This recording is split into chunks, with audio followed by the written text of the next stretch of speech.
வீட்ல சமீப காலமா ஒரே பிரச்சனை நடந்துட்டு இருக்கு. பண கஷ்டமா இருக்கு, குடும்பத்துல குழப்பம் இருக்கு.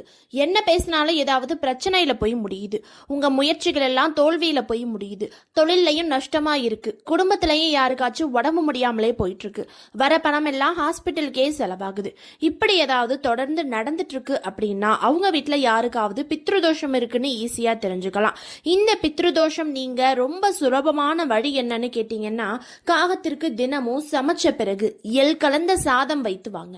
உங்க வாழ்க்கையில உள்ள கஷ்டம் படிப்படியா குறையறத நீங்க கண்ணால பார்க்க முடியும். காகம் சனி பகவானோட வாகனம். காகங்கள் யமலோகத்து வாசல்லையும் அமர்ந்திருக்குமா. பித்ருக்களோட வடிவமாகவும் காகங்கள் இருக்குன்னு நமக்கு தெரியும். பித்ருக்கள் காகத்தோட வடிவில் பூமிக்கு வருவாங்கன்னு சொல்லப்படுது. இப்படிப்பட்ட காகத்திற்கு உணவளிக்கிறது மூலமா நம்முடைய முன்னோர்களும் சூரியனுடைய புத்திரர்களான யமதர்மனும் சனி பகவானும் மகிழ்ச்சி அடைவாங்க. நமக்கு எந்த கெடுதலும் நேராம அவங்க பார்த்துப்பாங்க.